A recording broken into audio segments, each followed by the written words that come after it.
Ya, aveia le nei tula le fiafi o le sa. Asu pa ia o le tua.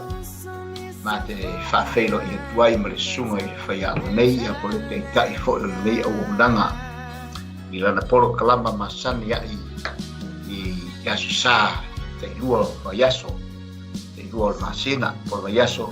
Te itasi o vaiaso.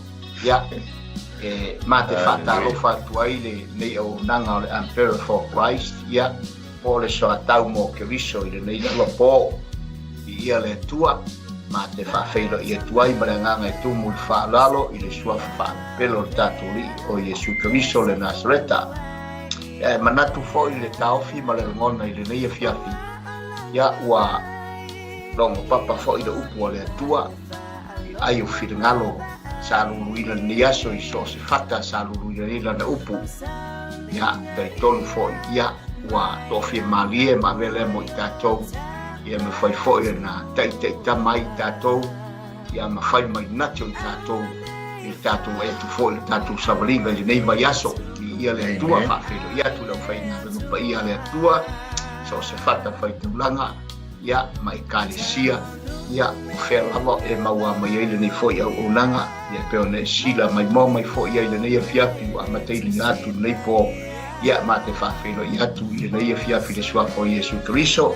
Alo whaftai lau tō tāpua inga, ia ma le tūtari mau, ia ma se whola tō talo, ia o lo manu ia ai fwoi whaiwa o tāla ino i whirangalo o le atua, i le nei fwoi i lalo langi o lo tātou ola ma soi fuai, ia whawhelo i atu i le tuwai, so se tuwai o le tala le lei, a tālo whātu whawhelo i atu, au o nanga ese o lo langa lo ina ma sapoti ina nei au nanga, ia e whawhelo i atu, ia maua le laumua nei i le suafo Ieso sunga i le whawhengainga ia wa sei pele ia ma le wharetua ia ana ma le unanga mai nau au kilani ia i ia le tua ma lo le sai ma lo foi whatotoa ia ma foi le unanga wale fine ngalo le tua e ro foi whangaringa le sunga i halale fui maono e na foi tu tele o Australia i Brisbane ia o lo whape fo na ona mai ai ia ele ngalo lava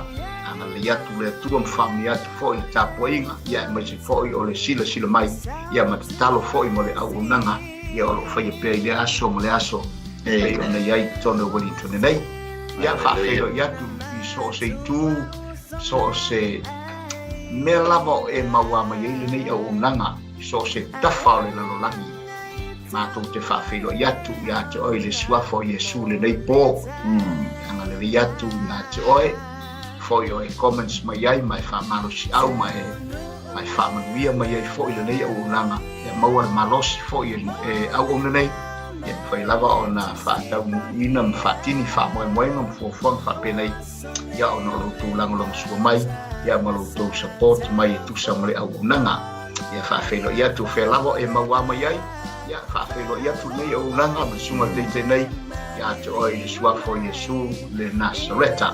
Ia e le whangalo ina lava le tai o nei au nanga po le Tattoo TV, Global Kingdom TV Channel. Ia le sunga ia mai pureta, mai whaitua, ia ma le au nanga. Vi ia le tua whaafitai mo le loto, ia ma le nganga i le whamomoe a walfi de ngalo le tua, mai se foi o le ngare mwhai, ia e le whai mo fie.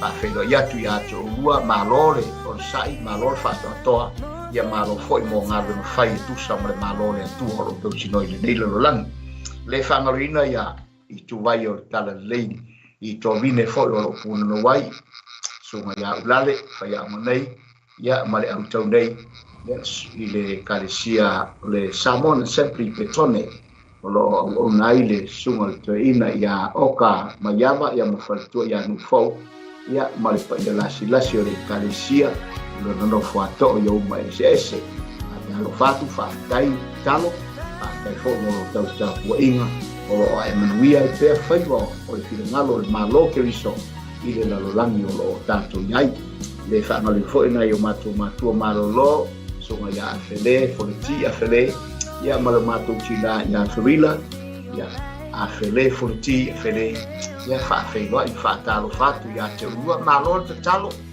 malo lava le tapua mo le lua tapua inga o manguai o i le lua tapua inga le nei au unanga ia mamata ngofia i pea le au unanga le aso ma le aso lo fatino ai ia whaatai le lua talo ai me se fo lo lua tapua inga le whangalu le fo i le tubai o lo ngaru ai lale ia i fo le Carpenter's House i Stokes Valley ia o i fo i lo unanga i la lui fo le unanga sunga ia Danielu ma le faletua ia ai venga ia ma se o matu e kare sia fo i Stokes Valley lo hat ia ele whangarina malo a fo i o e maua mai le nei au unanga so se taimi ia po le nei fo i a fiatu Fata lo fatu le sua fo i e so ma tu ke fata lo fatu fo i to i malo lo ma lo ia bena ma tua ia tua ia vi ia le tua alo mo tapo inga ia lo fa ka lava tu mo panga ia ma talo mai fo mo nei fa mo luanga mo nei au nanga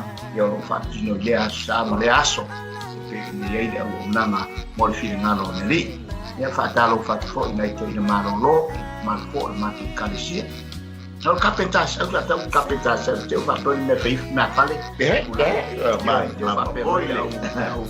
mai mo ma au fa fonga e mese le malo Samoa ia aleluia ma to fo i e kalisia amen Carpenter's House e mo le au ma tau ia e le feini na ia e pe o ina fa o i o tatu lana fa lana e ala lana fa o i o po le tua fa wa ia ma tau ia se la papa po ia so le fo le alo le tua o io ia o kamuta moni lava la saunanga feama na wala la ese fale kamuta ia kamuta fai lava la o e mafatia ise mafatianga o le lava se me o e mafatia ia mai kolunga ia alu fale o le tina o ina fale kamuta e fo ai o tato nganga ia wali fi ngalo le tu walaka lo na fa mai ia fatalo fatu le sunga le tekta ile dei po ulale no fai toa ma lo soifua ma lo foi le lange ma soifua lange no mai le sunga le lia wa fai foi si umi wa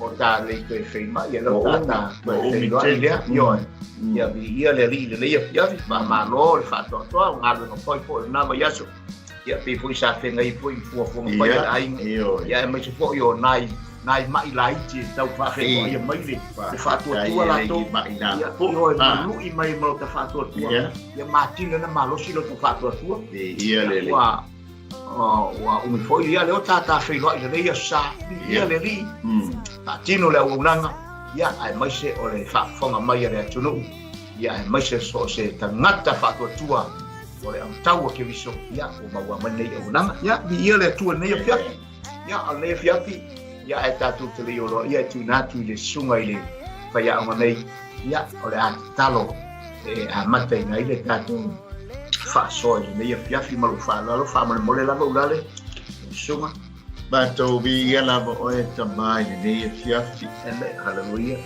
pa te tele ngano ia la fa malo longa a te le ola ma le malos fai e foi ona mato pa te muina o matou bala wina e ala i whaasoa i awa fionga ta mai lungo nganu pe au lea. Pa ta iai atua e iama noa le lei ma le mate mo flie. I oa saunia ma ta pina ina mo i matou. O se au nanga e whaifua pe au noa ma lau nganu whaia. Ma fuanga leo le bala au nganu whaia e lau whaunga i lea whai nganu wenga. Siri lau whaunga nganu whaia i whanongolongo lau whanau. Wai lava na te maua le po kalame nei a fiafi. Nesi foi o teimi la tau te maua ai. O le lava whaunga awa nei mawai le la tau whalongo. E a lea lau upu le atua o se toi whangu ia te i mātou. Toi whamanatu ia te i mātou.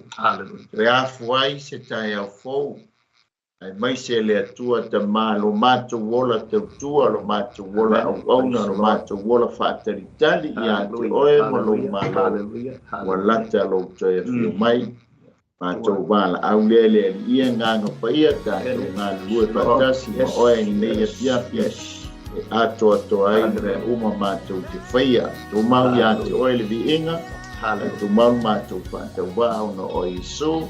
Amen ia le li ia malo fa Haleluya. ia mana tua sa tatu fe ngai foi ma tapo ingol ne yaso la Ia. ta mo fio foi da fio mai foi na lu wina ne yaso Au whainga. yo na fai nga le fola le tua mo ta pena nga foi o falao le lei o wale la ai le Ia. tei mi male tei e po se nga renga fitanga le fai nga renga o fe nga yai ya wala wala na nga renga fai ma la na tatu ai tau si le tei mi male tei mo nga renga le tua ia o fe nga i pera o na le tua e le fai mo fie o tu foi vai ta pena ai ia wa foi le sala tu ia me se dice so vai so fatino ini au nanga mal sa ni au lan ia le tua Amen. manuia ta foi ngone so lan Manuia fa tai tu au fola. ia Ia le ngata foi lea o au ngā sa. Ia ono mātou e whai por kalame fa le au ngā sa. mana Ia fa o ngā i foi ia. Ia sunga i li au a o e ngā le whai au ngā ino le na upu. Ia mai se foi o le lau telo le mātou mātanga. Ia ua foi nei ta mai tilaiti. ia le ari Ia lau talabou, ma lau kolisi. Ia foi au nā le atua po lau whai ngā luenga.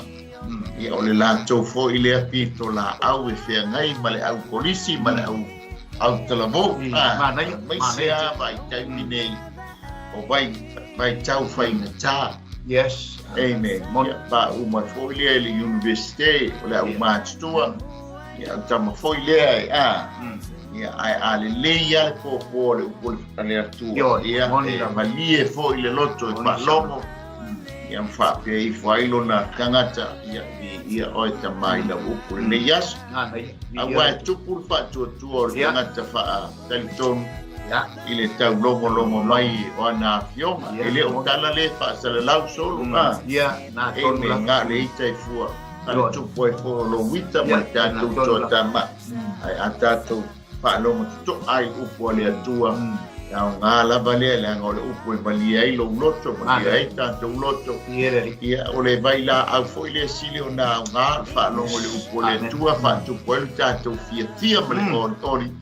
Ia a wān whaatali atu mō ia malo na malo. So mana ia le tua mana ia tele la palmo mana ia wa tau fai ato ia vai nga o mai tono le kalesia o le ai ngore tua ta maiti ia o mai le tupulanga le kalavo ia o nai ta mati na matu ia le wa fia ato le vai ia pila o tato ia i le temia i tau lava ona ngai pele upole tua ma ia ta mau pe i filangalo maloto tangata uma ta pena i pe wa ta wa le upole tua lan ia o le ta ua ona upu ele ngata i le ta ua saunu ni ta pena i tato le sabalingo tatu ia wa tatu tele i lofo i le anga i mai o lo anga i mai le vai aso e whawheto ai mai nti ngā man whaita ta le fo mau wa tali atu e lo ta whatua tua ma lo ta toa fi mari le upu le no ta na ta whalongo i aida sa ta wana o le tangi peo le upu le tua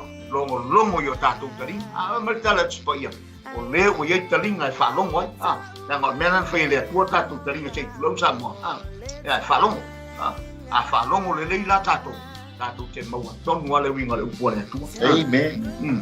O le tātou te ngā lue atu le tino. ia mali A le ngā lue mai e le fili mana. moni la O mai le tali tonu ngai le malolo. le malolo Taimi uma e fono le ia sa tani mana au. E tā pena masa ili. O fea le tue o so fai. mali O tātou e whai ma malolo. A e fialu e le lotu alu le lotu. A e fialu le aunga tuspa ia alu le aunga tuspa ia. Poi le whai i toro mamtanga. Ia po sel fruits na a e fialu a iai. A whai se fono talo le kalesia pule a oe. A le au a santani mana au.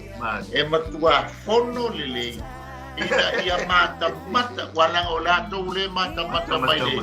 Ile nganga o nganga dai a tato le o tu tino ele ma faila le tino ona tau ma le nganga le o ti apolo ai se bana nga wa tio wa tu mau le nganga pa ia te tonu ia i tato ona tato ma faile ona tau ale fa mai paulo o ia efeso soli tātou te le o tau matangata. Oh, yes. Amen. Amen. Aua te whaatau fua le tangata ia.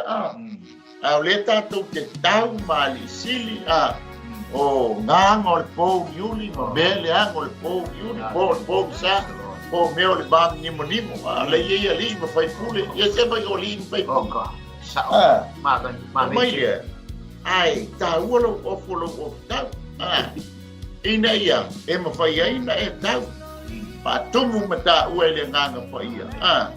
Nenga lepa mai pōu, aua tau te inu le awa tau te, ai ula bale ai whaatumuina i tātou e le nganga whai. O le nganga whai la lea.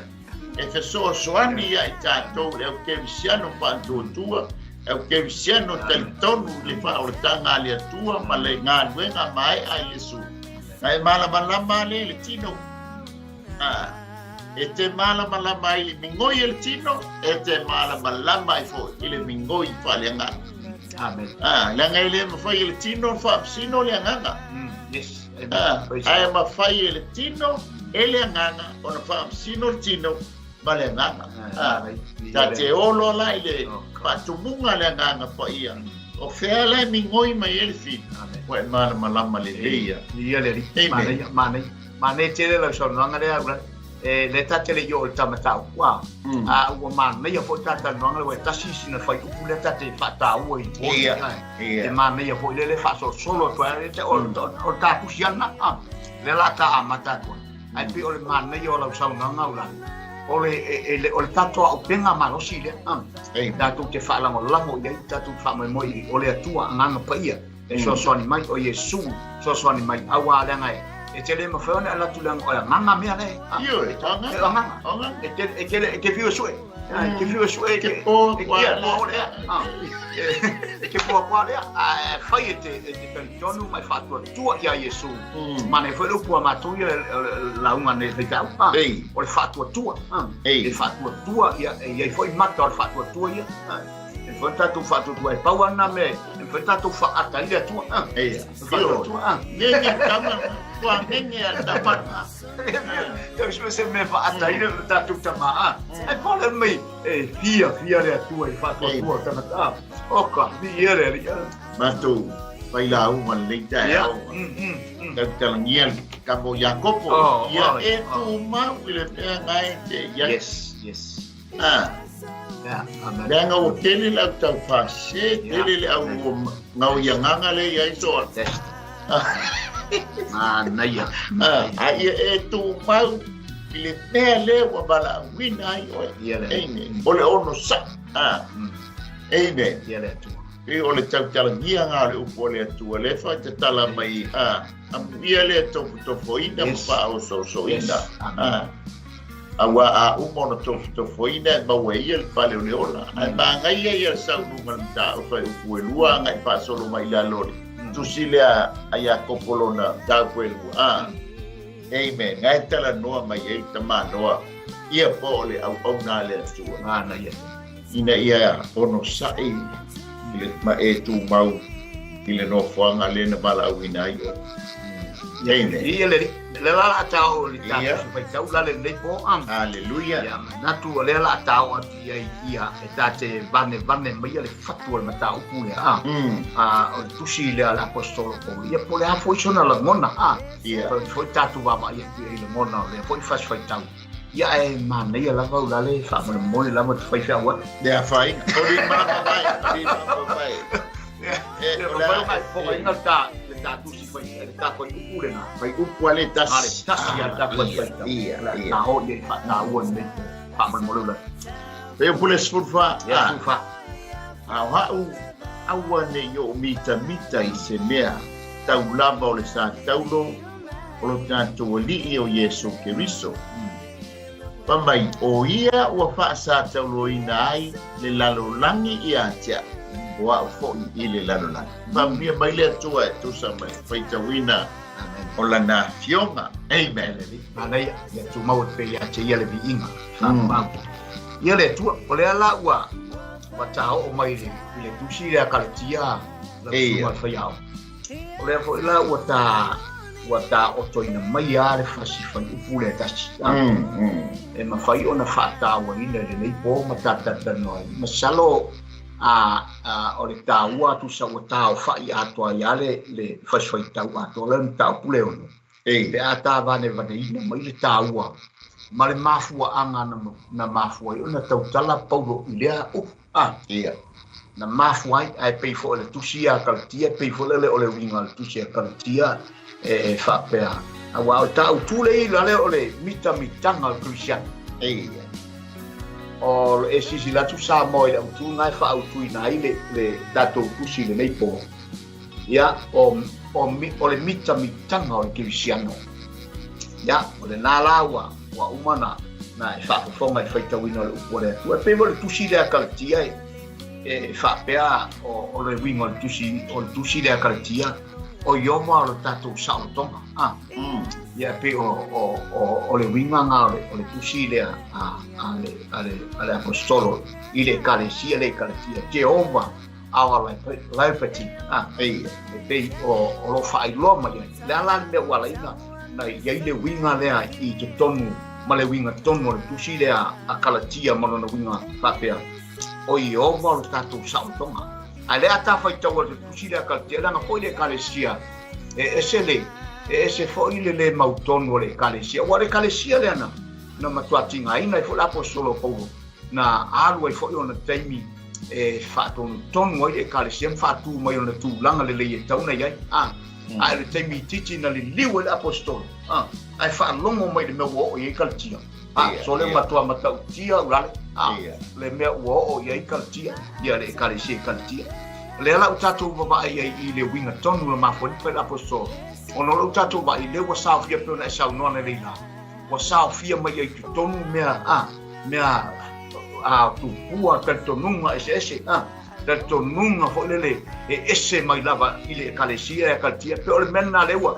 mafu ai ona ta'au mai a le fasifaitau lea ua mafu ai ona fa'aoga e Paulo ma tautala le apostolo i upu ia fa'apea o aua ne i o mita le foi tatou te alo Samoa o lo tatou vava'i atu fo'i malupe le fa'amoemoe ai o puapuaga o le tatou ali'i o Iesu lai amen manatu e mo'i lava ua uma ona tupu ua uma fo'i ona fa'ataunu'u mai le lua afe tausaga ma haleluia ia ae o'o mai lava le temi nei o lea i whaamanatuina lona tāua e le mawhai o na ave e seina le nanamu, le paia, le manongi o lea o le whaolitanga na whaia e Iesu Keriso mo i tātou lea lau tātou whaitau i le tusi lea ma le whai upu lea ma le whaitau lea e ese le mea mita i la apostolo a tātou manatu fo i leo sauri mai puapua ngā Iesu na puapua ngā te ilunga le sātou a tau sātou nga o tangata masala mahesi tangata tau i lau. Ai tātou manatu fo, la se mea tāua o iai le lau, pei satou. E mafua ina mita le apostolo. E pei valere o winga ngā o le tau whapura ina o le tā whaiwhai teo leo lare.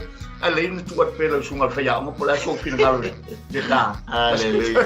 Tau mai. E tā. Ia whātai mo le whasoa, so alo. Ia le li. Tai fo i tātou mtaupu. I o tātou whasoa il nia fiafi. I o le whaautuina. O le mita-mitanga o le Kerisiano. Ia le fo tātou i ai vai tau. Ia, ai leanga i atu le teimi o le. Ia, men. O puanga e whaamanatu ai le whaseka foi ia po o le aso maliu o le nei tausanga i le kalena wha le tausanga le nei tausanga. Ia. Amen. Peito e tasi le asa ia lo le le asa le la sa nei ia ta o le whakasa. Ia o le asa o le laupama. O le asa o le talalelei. Ia e tūsala o lai o i te whake. Ia ai mai se foi ia oi Betania. Le la au fale toi ono aso ona whatau mu lole ole o le paseka. Ai mata fo ila. A whaila o le mai aso o le la sau nei a tatu au ia se ola ma se malosi. o le aso le laupama, o le aso le talalelei, ia o le aso na urufale ai ke riso o langa malanga whatupu i tonu Yerusalema. Dena fio ai lumo le asini, ma fio atu i tonu Yerusalema. Ai ono le tātusi, ono le mitanga o le kerisiano, ale sa o le mita i o le sa taunu. O le kalesia le kaletia. O le kalesia le sa whatuina e Paulo. Ia, mai po ia. Pena amata e Paulo panapa.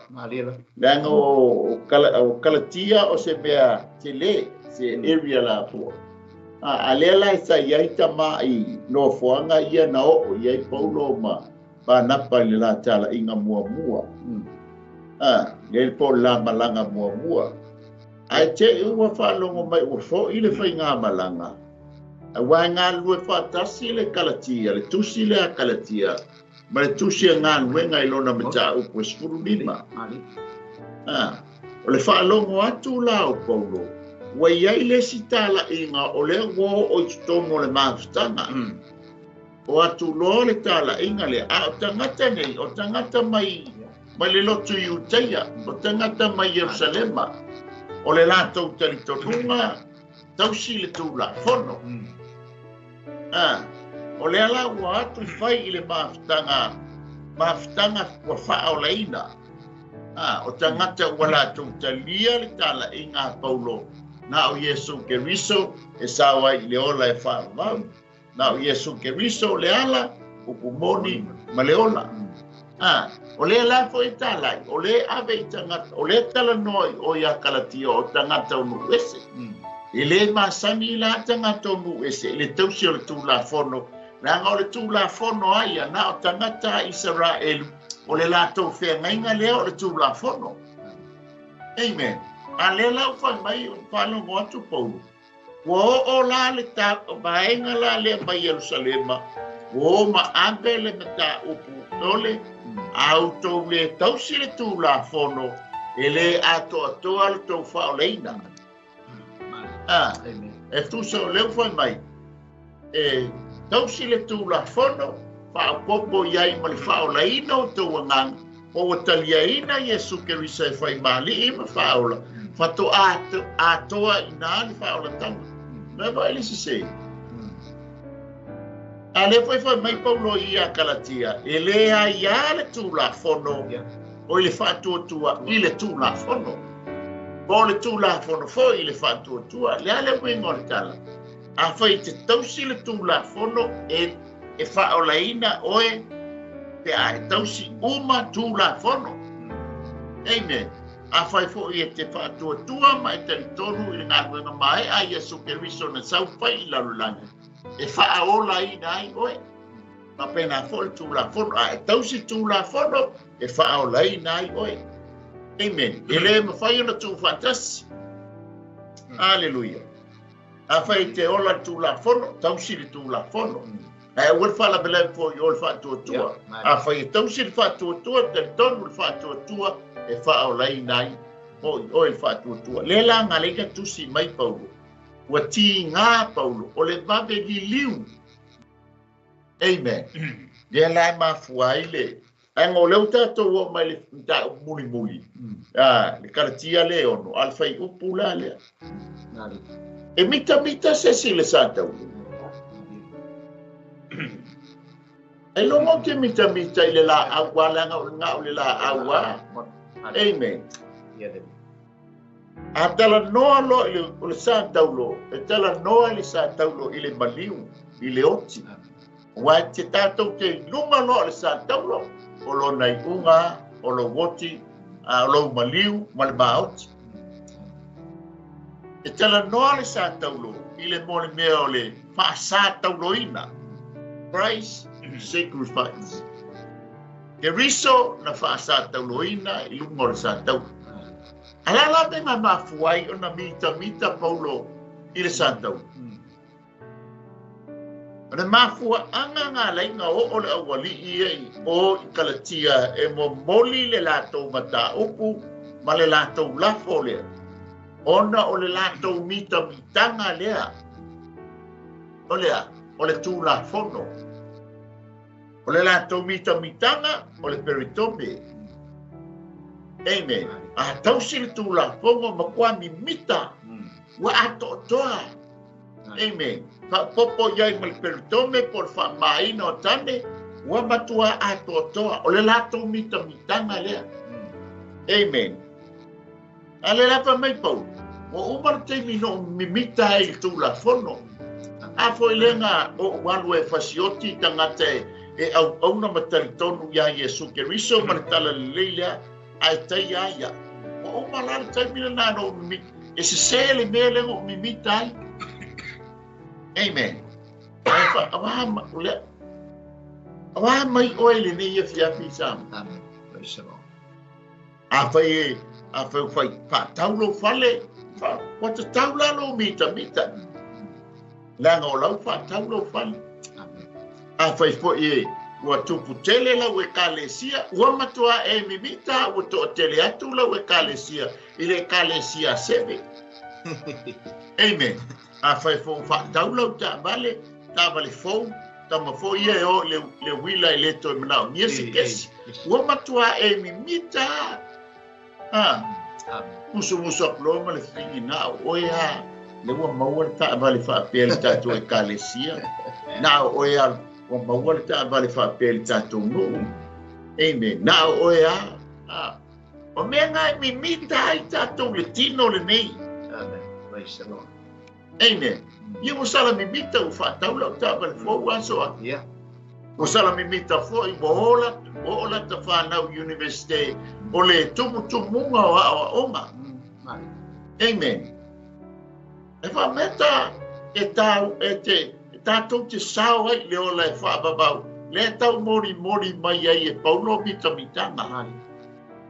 Mitamita le tangata o le lotu i utaia i le lato tula fono le angaia. Le whamai e fusi le uru. E asoa i le ua. Po fia lava se mea tono lona whale tusi le tula fono. Le anga o lea, o le mitamitanga lea o le utaia o lana tula fono. Amen. Le la whamai ai paulo. O ke le mitamita e se si mea. Amen.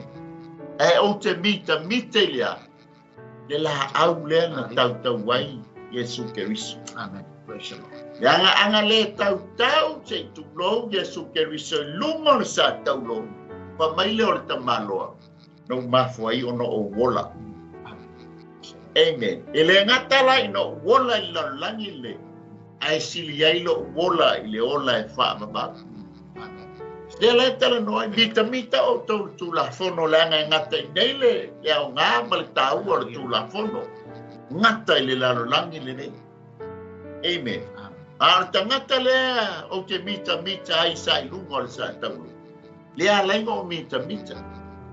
Amen. E le tioa la sui e petelu lona whasa tauloina. O le ui lalo lona au. Ai ui lunga o na mai. Ina ia aua nei tutusa le sa taulo o ia o petelu. Ma le sa taulo Yesu Keriso. Langa o le mitanga leo kong. Ia na soani soano. Matua le tātou te. Fofola le whala le tātou tātou punefia. Tai le sunga le whaia onga mo so swani. E mai se whanu whaso mata mo fia te tala ina o le tā whaswhai taule le nifia. Wa pia whana e sao noura. E le eise si e fia mita i le sātaulo. Langa o le sātaulo le laau. Wa taulo le laau. Ianga tangata salama tangata whasio tangata. Sei tu lau Samoa. Ia e tau ai e whiona e sao no. Ai wala na whaataua, lea ngai tāua le tangata lea na iai. Whiona na e sao no. Lea nga ole la au lena tau i le au. Lea ngai le au loa lea tua. O i le au loa lea tua lena tau i le kouchi. O Yesu, mea lana le a bea ma mitanga. E peo na mita. Ua peo le te tau wasenga. E le whapeo whaasama le tispa ia le upulea ole mita. Ele fasa ai power me está tudo ali esse foi ele e vai ngai lua ole mita male mita no faz se nganga leon mele upu mita o le mimita pe o se me fole le e fafo e ma fona le fafo ia ma ave ma se me fole le e loa ia tangata le mele da te iai le mele e ia lo ta ma fau e ia mele ta te faia e fai lo umai fafo ai pe o le mita o se me puna i tutonu e tutonu le ma o le mita le na e mita oi ia te oi tutonu ia te oi o le se ngalana le mita ma le mita e la na famale apostolo Paulo e pe tusi la i kaltia a o pau al me tasi o te mita ai da wa le satau pe o le sauna ulale le fo le tele o tonunga ma le toi liu fa fo se o kaltia i le tali tonunga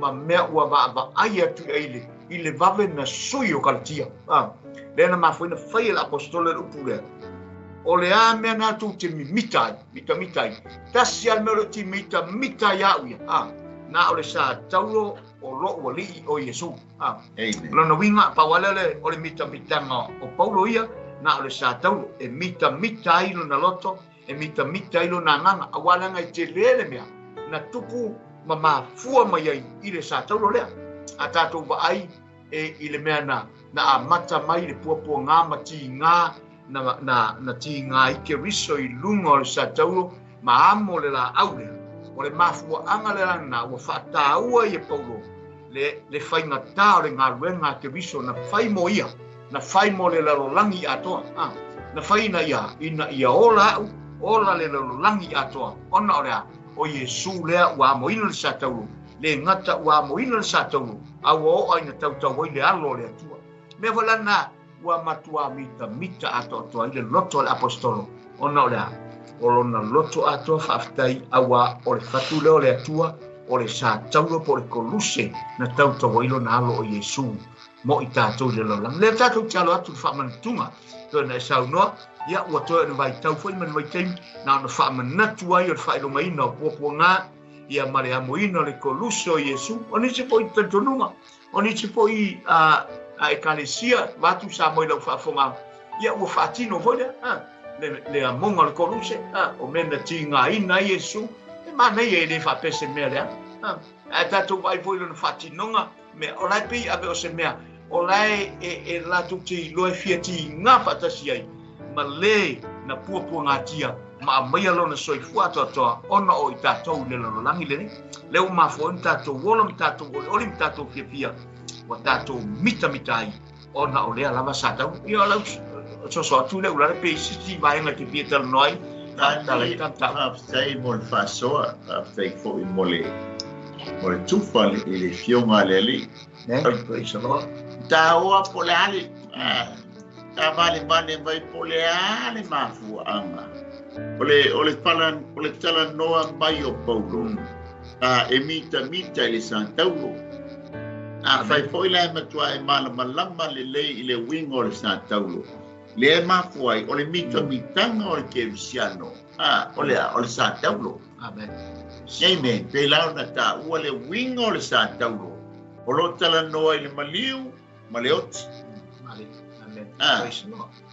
pa mai leo le ma tai o le lufuru pa sfuru ono fa eu pa sfuru ma le fa e lufuru fa na fetala ia tu ai leo Yesu yo na so ai se ta se fia muli mai ia antia awana i usi ustai o ia antia a ia ande e ia lo na Santaulo i le muli mai ia antia o le ale wingo o le Santaulo o le maliu ma le oti a tapia muli la ia Yesu ke riso e ta taula ona oti lo tangata tuai oti me te nau iai oti lo tu ina nau ngō mata oti lo tu ina nau ngō le tino oti lo tu ina nau o lia o le nei o lana e ta tau na oti e te tau na maliu lo tangata tuai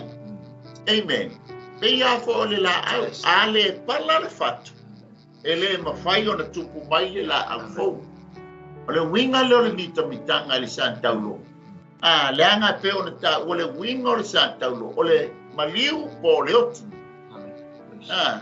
anga le maliu Yesu ke riso e le whanau mai le tangata fōu. Amen. Whapena fōi la, a whai te whia muli muli ia Yesu Keriso. Aua la le usi ustai oe ia te oe longo winga e ta tau la o na wha umatia o tātou tangata tuai. Amen. Ona tā mwhai leo na tā muli muli ia ngea. Langa o le sa taulo, o lo sa taulo, malo sa taulo. E leo tala noa le sa taulo lea Yesu Keriso. E iai lo sa taulo. E iai fo i ma sa taulo. Oa. O me te mita hai. O a laba la me te mita hai leo langa le nei. Amen. Lea lai whai mai ia Yesu Keriso i o la so. Ia oti la mea ngā. Ia wha umatia mea na. Ina ia. Ona ta e mawhai lea. Ona e muri mai ia tia. Mana. Na pena fo i la maa ua. Amen. Ngā e mai sea sa o fia le apa. Sa o fia le tuina nau. Ana le oti mea ia. Ai sea. Ina ua utango a au ia. Pa umatia. Awa ne yo to e fia iai. Makua koso ale pa. Wa mawhailia. Ta mawhailia no muli ile. Amen. Mai ale tala bau se yo o mai le ia fia. Amen. Ai sea. Lango le fa mai amoro sa taulo. O tuina naunga. O mea nga e fia iai. E ka taulanga. Taunga makua wha umakia le. Amen. Ele a vea tātou matangata fōu. O sea wai a Keriso. O le tangata fōu ia.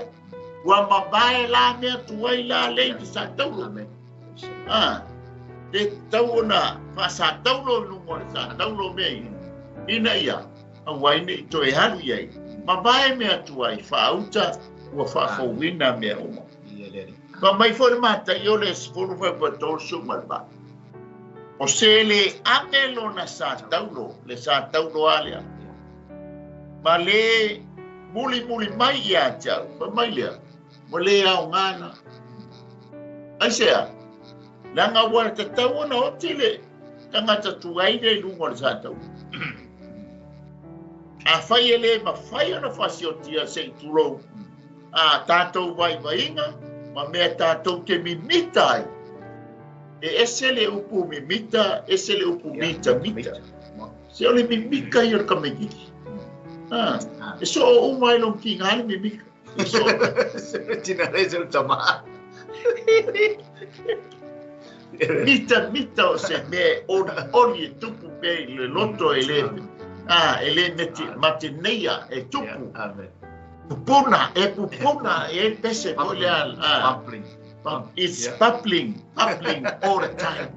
Yeah, amen. Praise the Lord. Hallelujah. Ole mimita la leva mai pau.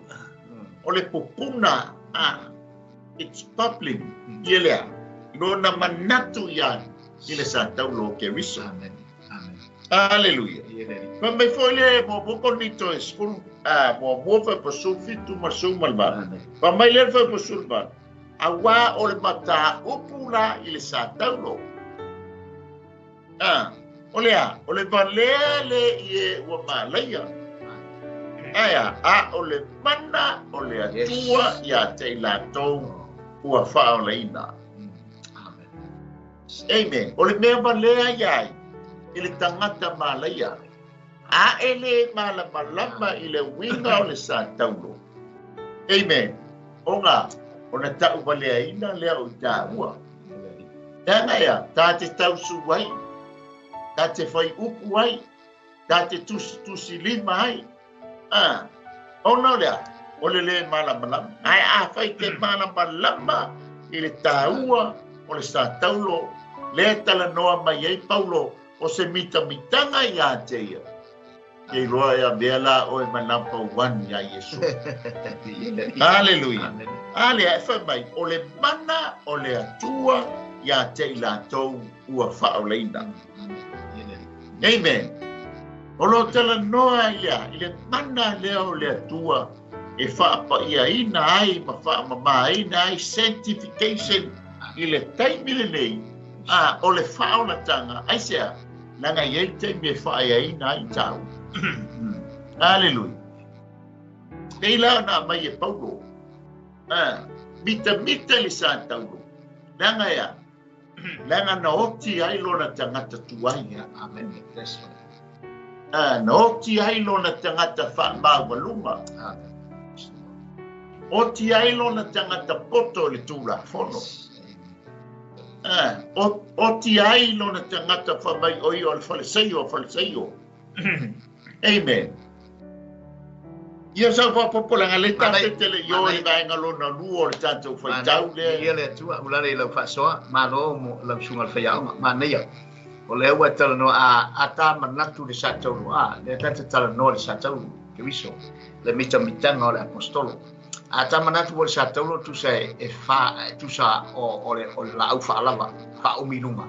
Ma fa lava lo no winga la e pe fa ona vai pe hole le fa sino va pe ia matu sa e sifo saute ia wa fia tole lo lang ata manatu foi i ru pole tunu ia fa lava le amoa pa fa lava le amo u fa lava le amoa le tua fai ona tau fai mai e pe foi ona fa mai muri mai ta mauna malo fa tai ai lo sunga fai hauma awa fai mai foi roma na ono le wa ta u foi vai ngai le nga mal ta wol sa tau na mita ila apostolo langa e sa o lau saunanga ulani o mea lai lunga wa umana tui umai lunga o sa tau wa umana abi ia tang sa o mea langa uma o tau langa tuai langa e mai roma ono foi upo ono wa tatu loa le nei mea na fa sa tau ina maia lo tatu tangata tuai dena tau lo tatu tangata tuai ina ia fa umati ai le tino o le ansala le tino al sala ina ia le toe fa polonga ina ta tau le sala mana ia yo tau sa tau la le yes ono mea la ia le ai mita ila la apostolo nei o le tau na ele se ta mai mea la sa tau e fu ile mita la apostolo le nga ua fa abe e sei nai ma fa to ilo inai lo na tangata tuai fa umati ai le tino anga sala le ngata na ua te ai le polonga sa polonga ai i whainga le la e pei o la o mena ua fa ato atoa mai ai le tautalanga ale apostolo e mita ai o ia ona le ta ua le na aulea le na aulea le anga o le aulo le tautau le ngata tautau le aulo le tua e pele ia te ia a o mea uma malo o langa ma mea uma o umai mau tinga uma o i lunga uma le na aulea praise so that's what so sonido ni ele va tai na daia paso ioi lenga le tate tuli ala wai la le pe wala nga bi mita nga osinge ya ta taulo la ai mata fo le winga lo loto le tala Yesu ke riso e polo inga mo mo polo inga lo na lua polo inga mo ia e ava ia lo fatu le lilo wa tua mo lo loto atoa mo lo manatu atoa mo lo tangata atoa no ngo winga ole vertigo lo ngo winga ole wa esa o ngai ile atu ole alofa e ko mai le va ile tu la fono e lua ia alofa tu ile lilo o ia alofa tu ile lua te tua o ia pei lava o longo winga o horizontale wa fa lava le le apoia le alofa le ngatala tanto alofa mali ia ma tanto alofa ia tanto tua oi e mata le o ngai tatia mai fo ile sa tau amen mata mai ale ata o sa tau o le fena nga tuai yes amen inga ua fa por kalame le tua le fa tatianga o tu ainga ma le solo mai o le tu ainga ma le abanga fa tatia mai le onga tonu ia le ausale bi ma le amoina mai o le atola au o ila tu na amoina mai le papa o ila tu na amoina mai I o le malu ai fa tu pito isi tu ainga tolu le sipito tolu luma tolu tua nai mata le ile ai diu pol per diu ile mata mai lunga le sama dinga Israel Mari. Le matua fofola tu ai le sa tau. Mari. Amen. Amen. Le ata o le sa tau lo. E fato a fatau nuina i le whengai no fo. Amen. Praise the Lord. Mari. Mari. Hallelujah. E yala ona fatau nuina fo i o te mila a ta pena le nu e o ese. Hallelujah. A mai le toto le manu o whena na ngingi ei pou o le whaalaba. Pou whaalaba. Amen. O le ata o le sa taulo. Ta ua la le sa taulo. Ta ua te. Ai o le mitanga le tala noa i ai paulo i le vaenga le ngātu whaase i a po le maftanga i kalesi. Kalesi i kalatia. Ui kalatia. Le lako ke mimita mai ngai i le tūla whono. O mimita mai ngai ma ko mita. I le afoia. Le ngalefa aku la wali koe perito me makaulia le masani utaia. Le masani tanga tonu ese le mele ta ul perito me. O le whea ngai ngā ale atua ia Israel ul perito me por wha maina. Amen. Ma fuanga fo i leo le uka penga sika mo o Timoteo e o ile afoi ile mission. Il malanga lona lu. Ele perito me ina le tama. Ia manatu lo ma Paulo. O e o kengia e afoi e kasi la le afati tau i lango le i tangata i utaia le anga i perito me lo le mastama fato a o ai lo. Amen. Ono lea. Lango le me mika ila wali ia. Tenga mimita le lato tula fono, toi mimita le lato peritome. Amen. Lango le lato wosinga kia ngainga. O le peritome ina po le wha mamaina. O le covenant. O le wha. O le whea ngainga a le atua moona tangata Israel. Amen. E le ngata foile. O le lato tula fono. O le lato whea ngainga fo. Le lama kua mimita me ala wale ia Paulo. Mai Paulo, awo. Ole ato mimita mai I me ngata I lalo langi nei. Ako mimita mai I me pala. La ato mimita mai e ngata me ngai to ke mimita mai e. Ngata lalo langi nei. Ole mea leo te mita ai. Ole tangata le ngai lunga le santa ulo. Ua whanau mai ei Paulo fau. Amen. Sa Saulo a le ua Paulo. O le tangata fau. Kia lai pese e ta maloa. Se ui a ke wiso o le tangata fau. E wha mai Solomona. E lei se me fau lalo le la. Mai sa o ama wha mao. Mea ia tātou te mimita ai. Ia le lai wha mai Solomona. E le whaiwhai a vea ma mea tuai. E whako a soia e Paulo I tala Solomona. Ngā o lea o ia ke riso. Ngā o ia le e vea me tangata fau. O le tau o le sa taulo. Te maua fo o le kolose mua fai o koe lua se fu. Ina ia wha le lei e ia o mea umalama mai ia. Ina ia le lei ia te ia lava I le toto o lona sa taulo. O mea I le lalo langi a toa ma mea o I le langi. Amen. Le toto na malingi mai lungo o le sa taulo. Hallelujah. E mata I nā, I le tā, I le iai o Yesu ke Risto I lungo o le sa taulo. E fitu le lei vaenga o le tino o Yesu ke Risto na tafe mai ai le toto. Lea e lai fai mai ai. O lea, o le leinga o I tātou ma le atua le tama.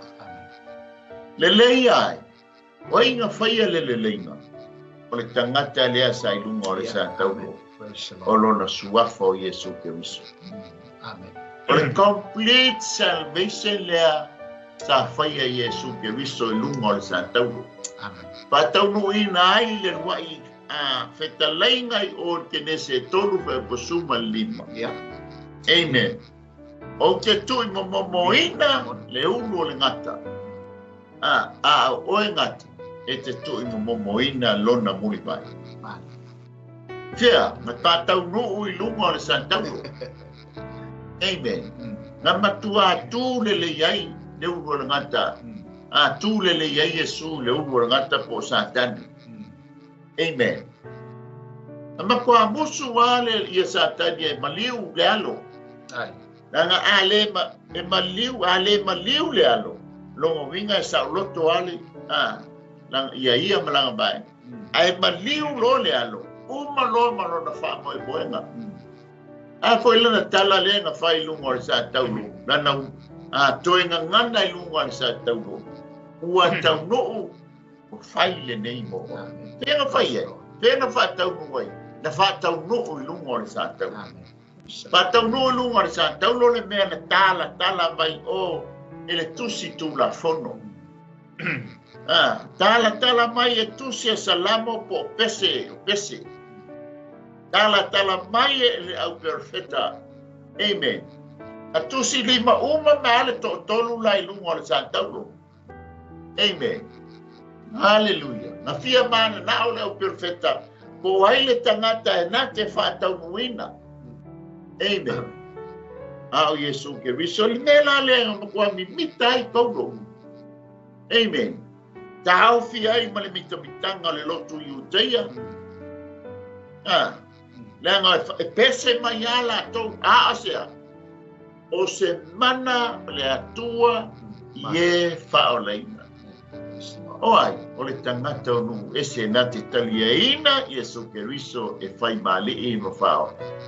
Io sto ane atu le tafaso le fiafi zoa. Tailo sunga whai au ma. Ia le atua mana ia le whaso soina mo i ta o le whai tau lea ma uwha ma nino, uwha ma malama mai tusa ma lau wha ma mangaulani.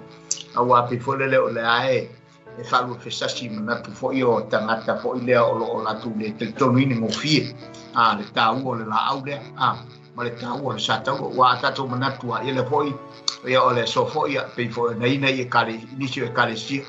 Ia pe tai masina tai fai masina mtama masina I fai fa manutunga ya me voi na fai de foi matou fa manutunga I le aso mua ni masina ia e pe o ele ma fai lava ona ave seale le manatu foi lea ona tatu vai I le mena fai Yesu lunga o satau ele fai ngofie me le tatu mata foi tulanga pe ona mo mita I pe apostolo ona tatu manatu o le alafa o mita I le apostolo I le la au lea. A le la au a tātou wa I le ia mo ngofie, ele fai ngofie. Le nga a tātou manatu, ma tātou wa ai whare angang, whare mafau fau I e. Tātou manatu le mamafatu, pe le tātou pete po I le a, le sa tauro, le sa tauro na mafatu, tālo fai a Yesu. Ele ngata ina iai uma tātou, ngaya umea, wa ati le mamafa, le mamafa tu o sa tauro Yesu. Lai ave umaya ua masala, ave ia ua mionga tuai, ave ai umai. Sa tauro la tau wamo si e ta upe kwenye mea uma, le mamafa le sa tauro. Ai wa avea fa mai polo, wa avea mamita mitanga ya te ia. Ona manatu paulo I le mea lea ta ngata lena ia I sa tau. Lena na tau aveina ai mea uma ia o lona soifuanga malona o langa. Lea ana le ai la au leo sa tau. Na te le maua le ola, na te le maua fo I le manuia. Ma le whaawa wina o lana misiona. A wale tala ina le fina ngalo le atua inu ese. Wa mawhai e on tātu wawa I le matango fia ma le leo ngalo no whai al apostolo. E pei o na wha ato toi na I lana au nanga. I le fina ngalo ke viso Yesu. Ia e pei fo lolo sa tātou whai te watu le ma le tātou wawa I atu fo I tū langa I peo na iei nei vai tau tātou te wawa I tu ai. Tātou vai atu fo I le tau ngā maria I le tātou wawa ai. Ia mai se fo I o tū langa pa tātou wawa I atu Samoa. I le tongi ola na whaia Yesu mo I tātou I lungo kare varia. Ma le taua mo I nātua longa koruse. E le I whai ngofie le awala. O se awala e maunga. Ma salafo ina ua umana na e solsolia ma e awhea ulale. E le tele iesa umatala ma le whatonu. Tele mafia tanu le mawhasoan whai bunga. Ia e le mwhare mao I le fia ma mao. Ma le mau arunga le maunga. E I vanga nā ua tala no. Ia le tangata na solia tūlanga ia. Ia pe o le jula mache e le ma fuelo se na pe sa tala. O le maua lunga o kolokota. Aina. Alu a Yesu. Ya lo fai. Alu ma ave la wanga sala. Alu ma ave atatu wanga sala. Ma mea mata ngā se tulok sa moa o lota o langa sa tau ave le nei sa tau. O le ala na mita o la apostol. E po sa uso so tulea a tau fai no tam tau pulari. O takai amol mole le sunga te ta. E ei tangata sa tau suai a tātou tangata o ese. Ia le ri. Amen. Tau suai mai le isa la elu ya tātou. Sei tulo wa tau tangata no ese le ui. Ia. Amen. E tau suai a tātou. E wha mai paulo ia kalatia soli. O le mafua anga lea o lo mita i le santaulo. E va amuta ai le tau suai. O le vaenga lea ia tātou. Amen. Langa ia. Langa e wha o lai nai tātou ia Yesu. Ke riso lesa i lungo le santaulo. Amen. E wha mai foli Filipe e tolu vai pasuma e whai pasulman.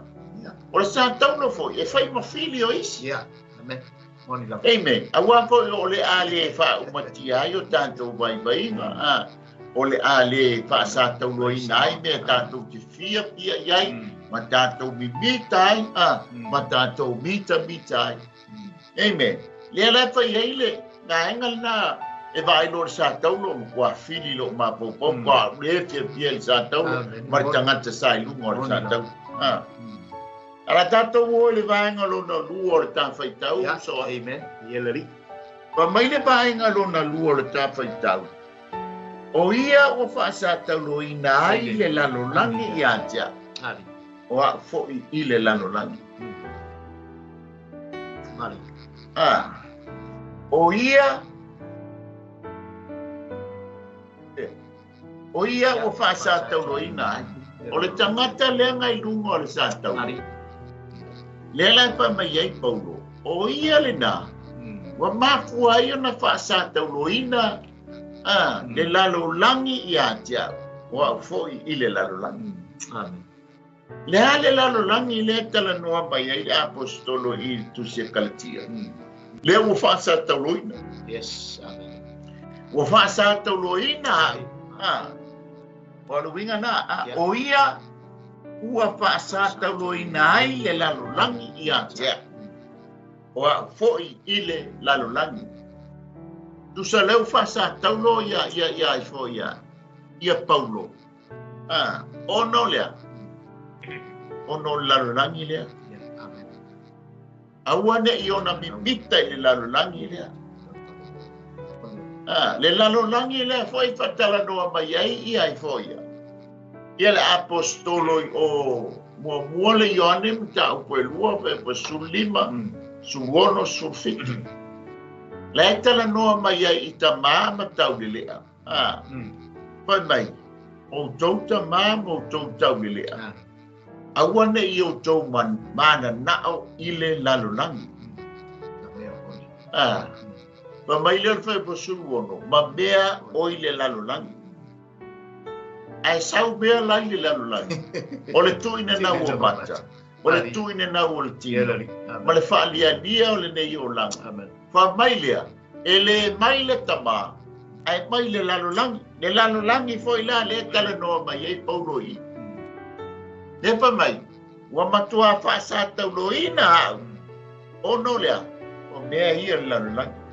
O le tuine na ua mata. O le tuine na ua le tino. O le whaalia o le ola. Amen. Sa whaia ina ai a tamu le amutanga. Amen. Ai pato a manu malo ai Yesu le whenga inga fō. Amen. Nanga o tofonga i e tonu. Na tofo ai a tamu ma eva. Amen. Na whaia ina ai. Mafu ai le anga sala. Ne tatea lawe vea ai le anga sala. Wa tātou whāna nau mai male anga sala i le lalolangi. E whato alu ese le anga sala lea. Ina ua tātou talia Yesu Keriso e whai male e mawhaola le anga na manu malo ai. Ai mata la, wha mai le apostolo Ioane. E le mai le tamā mea ia. ai mai fea mai le lalulangi haleluia ale la fa mai ai ole ama mai atu le lalulangi mo na tu ina na a ole fire fina ngalo le tua e tu mau le fa ma le la fa mai ai Paulo o fa sa taulo ina la amen de no fa ya ole winga ole a fo sa taulo ole maliu po ole ot fa sa taulo ina wo ti Paulo ina ia awane imanu malo mai tu ina umata tu ina ule tino fa lia vale ole ola ale pa mai Paulo wa tatanga me uma wale fa ma fana me wa tatanga me uma le winga Paulo wa fuli e fai so se mea fai tu ina ule tino e leise se fai atu ya ia fai tu ina umata leise se fai atu ya ia matua mi mita ma fa lia ole olanga ele ai se aya o fa sa taulo ai la Paulo meia ono lea ita bitanga lea ile tangata sa ilunga o sa amen haleluia dei la ona tala noa mai ai le vaenga e lua o le lalulangi yes so alo amen le winga le ole upu lalulangi le tala noa mai ai te ua le cosmos o le lalulangi le tala noa mai aua tātou te fia iai o mea le lalulangi a sau ia o kama ia te tele ia au mai a kama ia o le New World Order le ka pe ngā mai o le Illuminati o le Masone kama ke tele ia le tau la mua mai le tuine na ngole tino tuine na o mata pa lia o le ola e mata ye o ina fa au soa a tamu o le whenga inga tuai ma e o satan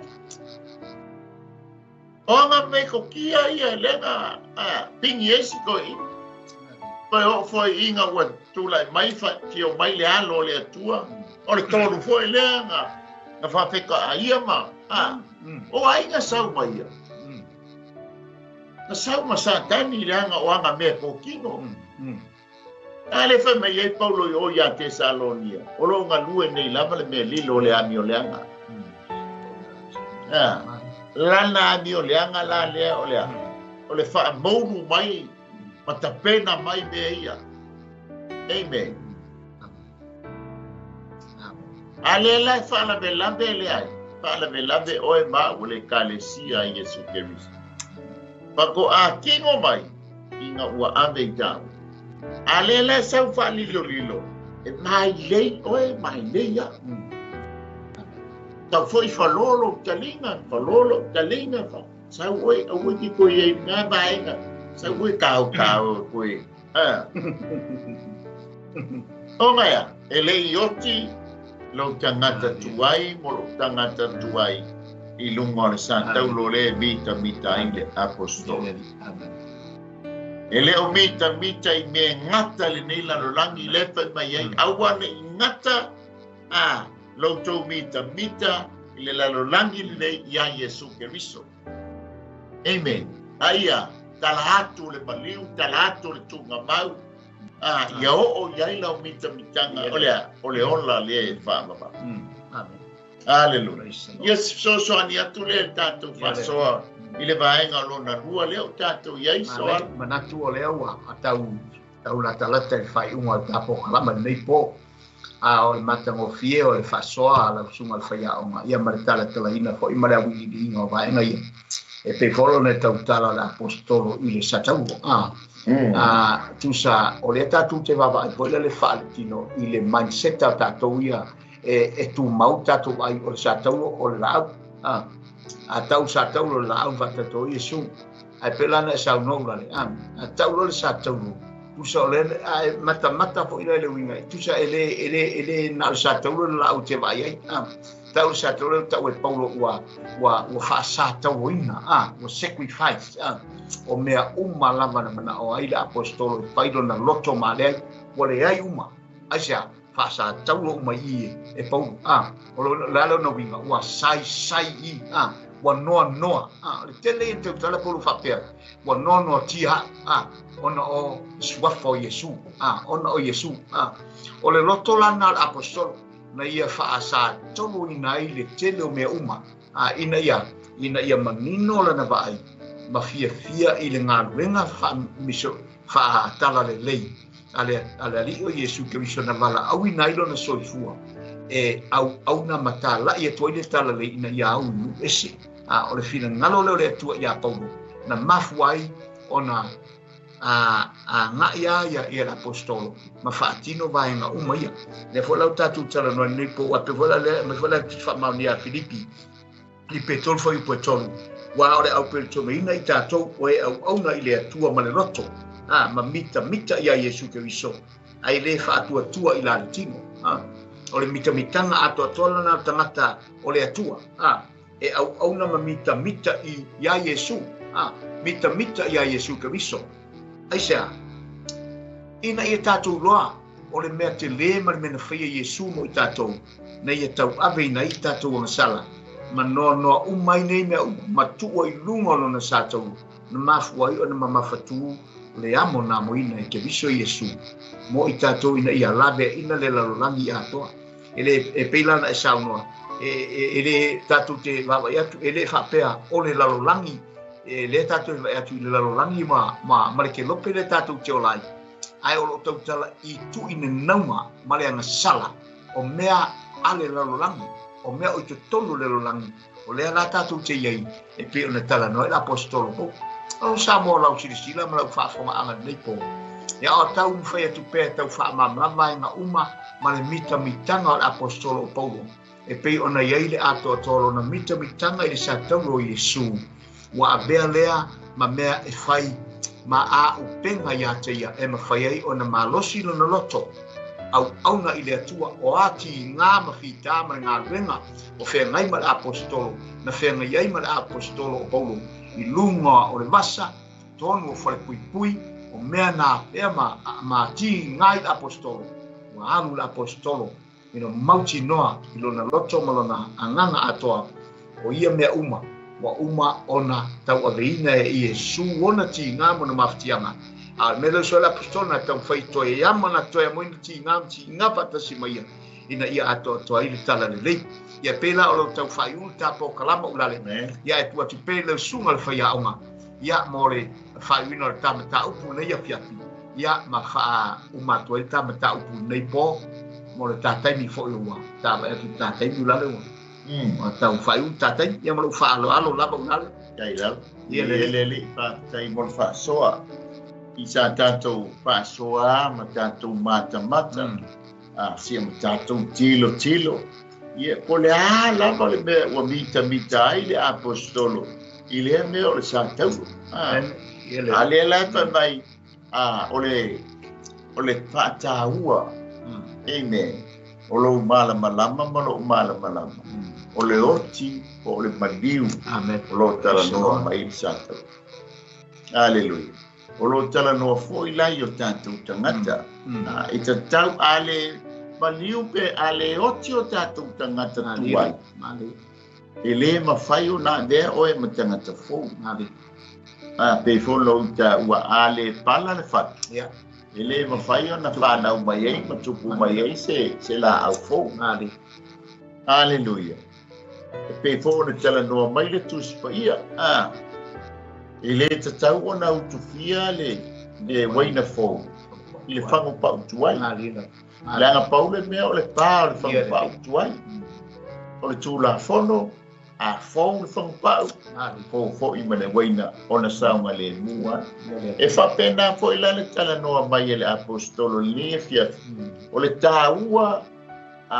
ma le ao ngā o le lana mitanga e le ngata I le lalolangi le nei tātou te ola ai le mitanga o le apostolo I le tāua o Yesu Kristo ma le lana ma le sa taulo lena iai na wha umatia ai lo na tangata tuai e le ngata la I le o langa ni nei ai sili ai le ola e whaakapau. A wai le mawhai o na tātou sao le tama. Le ale ui atu le tangata le lunga le sātaulo. O le mi mita hai le fia le apostolo. Amen. E mi mita ono o lana Yesu. Lea sai lunga o le sātaulo. Hallelujah. E le ngata lan pe tātou tala noe. Oti le tangata tuai. Whanau mai le tangata fōu. Amen. E pei ona tala noa mai. E li tātou tusi le li e pei. Ma lei a lefa mai. E whaasata lo i nā ia au kile. Lalolangi. Le lalolangi fōi i atia. Ua matua sacrifice. Matua tā mau le lei. Le whea ngai ngā paulo lea. Amen. Ma le lalolangi a lea. Ina ia awane i mano le lalolangi lea. O le tuina na ua mata. Tuina na ua tino whaalia leo le nei o langa. Ia te ia. A whaifo i o ma ia te. E te tau launa. O na whaau matia. Wasiotia. E tūla i mai o ia o le tangata fōbo. A whaiwa e manatu le nei a fia whai tele italiaina Yesu Keriso e whai mali e whaaola. Hallelujah. Peo le pāwhonga mai tātou pāsoa le nei a fia. O le mafua anga leo le mitanga o Paulo. Tau leo Paulo sa tau la mua le wasiotia o tangata e tau tonu ia Yesu malana tala lele. Ono lele mala. O le tama losa a onga le a onga whātou la whono. Whawharasaio, ma mai Paulo e leisa nga panga le whawharasaio. O le lana tūpulanga fo i le tūla whono, e leisesi. Le ia sese, fo i whamutale lima o Paulo le tūla whono. A e na malama lo Paulo, i a Yesu Keriso, i le mele nga tai aia. Amen. Ma ile o le ata o le pupuni o mea ia nga loka i mata o Paulo ua le toi pupula. O le ata le nā o le wasiotia o mata, toi nau o mata o Paulo. Whaalia lia vale o le olanga. O lona mae ha. Whamai ua mapule. Mae le tamalo. O le ita. Ua ita le tau mai o Yesu ma le tala le lelea. Ai tia e le tūla whono e masani o le mitamitanga o lātou tamā. Amen. Vai wa le popole a le alu lunga i tamaseko e wasiotia mai e tangata. O longa mimika lea mo longa whaalia mani. Amen. Ai o ina o ti ai maliwa i Paulo. Inga ua teia e le nganga. Le whamai ai. Oai oe. E whamai Yesu, o Yesu lea wai a tui mai ai. Vai a ai makui lea a Paulo ia Yesu. Onga o langa mele whai. Lango mita mitanga lenga mi mita ai le tūla whono. Amen. E whamai Paulo. O le mafua anga lea lo mita ia sa taulo Yesu Keriso. Langa o ia na wasiotia lo tangata tuai. Ai whanau mai a o le tangata fōu. Amen.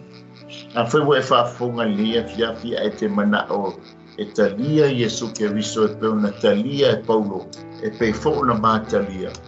O na paua leo le awala tātou te sawa i leo la e whaamau. Tātou te le sau ono ni talitonunga o lotu. Ona oni loa po o papitusen e le lotu ma. Le ai. Po ni tusi whaamai o le lotu ma tāpua inga le ai. Tasi ale tangata tātou te sawa i le ola e whaamau o Yesu Keriso, o le alo o le atua. O le na sau e maliu mo o e maau le tangata angasala. Ina ia whaasau ina i le ola e whaamau. O Yesu ana ia whetala i le ia se alwatu i le tama te ale ui mai i atia. Amen. O le tangata le te tauana e osi whea ngai. Langa te tauana iei se tātou whea ngai ngā. Ma le alo le o le atua. O na whato a tātou wa o le i o. I le pa ia ma le mamanu o ionga. E mana o te talia Yesu Keriso e whai mo wali i mo whaola.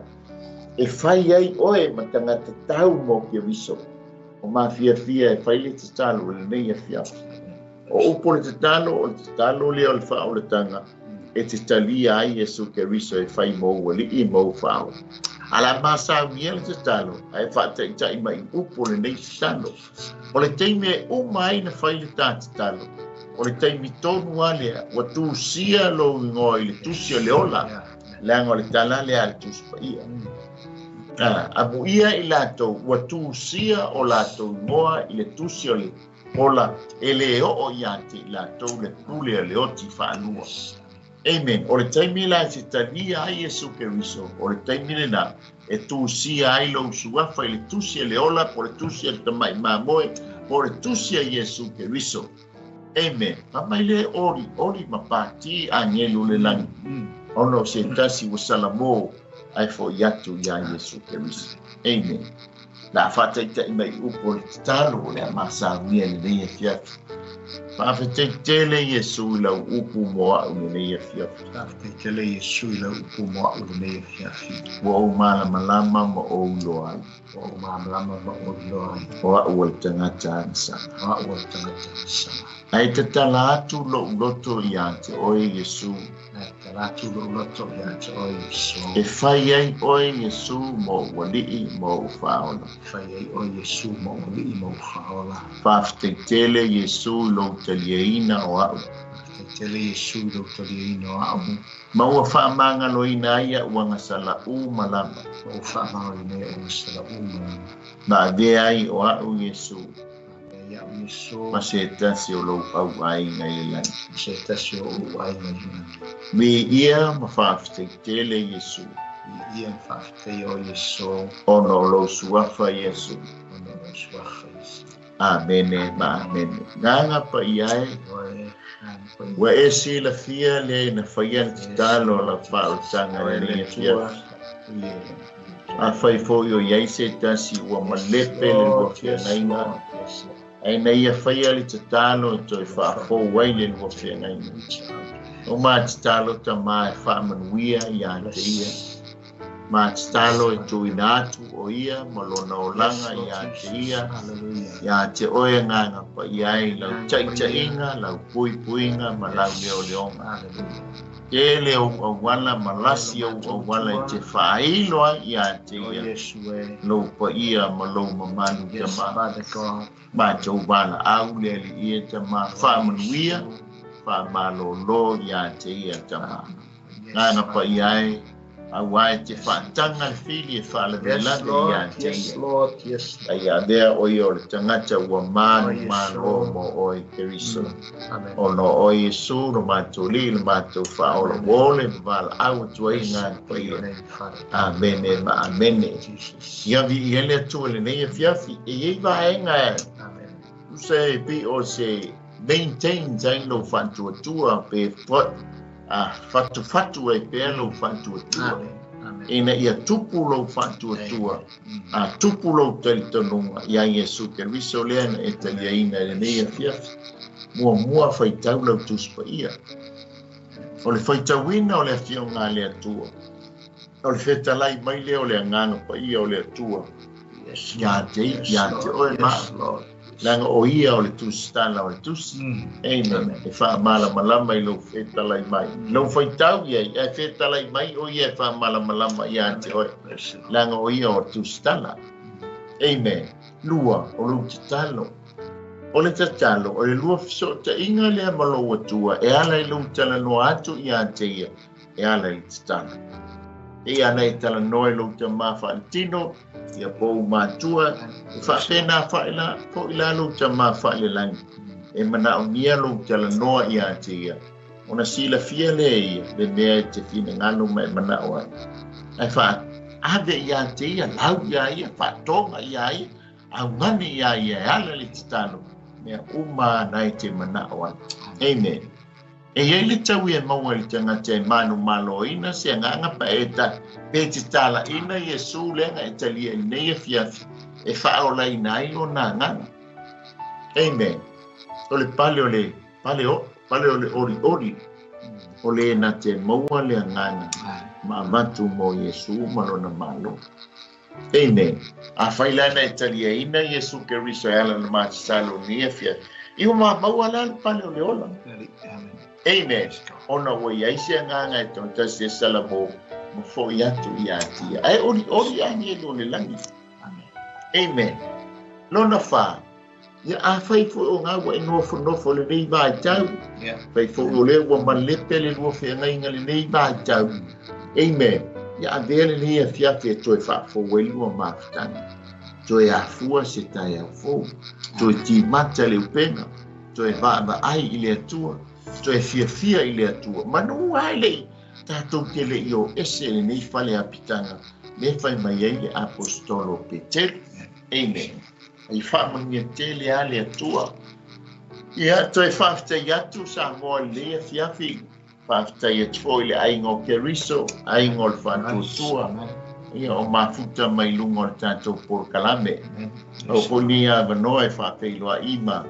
Alo fatu leo so ya sitasina ki pasa ula ya maua tala ya o mata mai alo famia le atua la fa malolonga fa ato toina ya to leo so spoil ainga ya tatu stalo fatasi fa ile atua ya wa ya tu la fa malolonga ya to leo so bi ya ile le fiaf to fa ya to tato sponsors.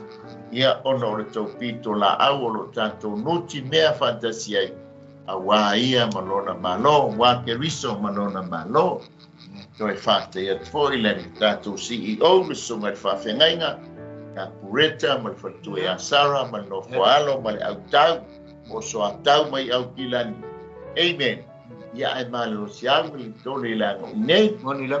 Haleluya, ia e vi ia i le a foi se ngangana o le tau te mali sa moa o le mana onga e matua atuna o le mana onga aua nei whano i tātou ai a tātou maua le ola e whano whaatai lau komeni le maua se teime komeni atuai e whaatai atu ia alo tala ratu le sunga i tātou CEO.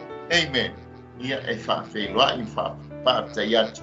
Ia ilo mafuta mai nei a fiafi. Amen. Mātou whaatai tele lama ta maa. Uman ngā nuenga tangata. Ngā ngapa iai lau pito la au te kalueane kalueifo. Leli ie finangalo maloto lau whanau.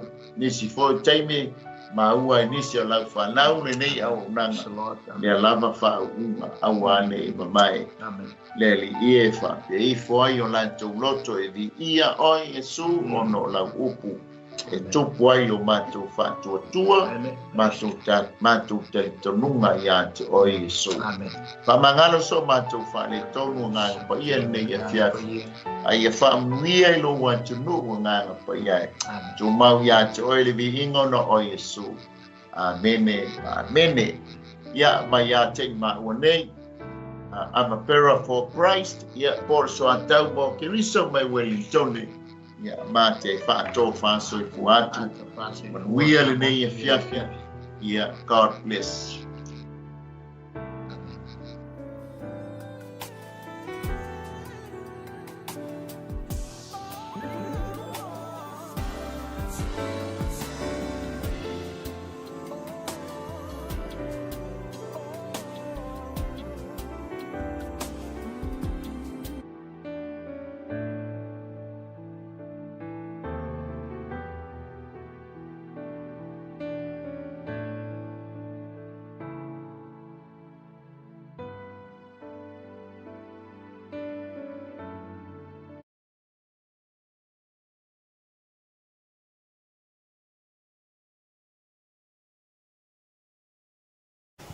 Hey sis, where are you going? Oh, I'm just heading out to find a place to send money to my uncle in Samoa. Oh, why waste time and petrol? You can use UP Group Money. You can send money to Samoa and it's really fast. Really? Yeah. Can I sign up online? Yeah, it's really simple. Sweet, I'll do it now. Okay, bye. Bye. Sending money to your loved ones in Samoa has never been easier with the UP Group Money Transfer. Our service allows you to transfer money quickly and securely from the comfort of your home or anywhere in New Zealand. Your family and friends can conveniently pick up the money from over 40 villages across the Polo and Savai'i. No matter where they are, we've got you covered. Our user-friendly online platform makes sending money a breeze. Just visit www.upgroupmoney.com. Sign up and start sending money in minutes. We're here to help. If you have any questions or need assistance with signing up or sending money, please don't hesitate to contact our friendly support team at 09558 2896 or 0800 877 328, or visit us in the office at 6/22 Station Road, Otahuhu, Auckland 1062. Experience the ease and reliability of UP Group Money Transfer today. Your family and friends in Samoa are just a few clicks away from receiving your support. Visit www.upgroupmoney.com now to get started.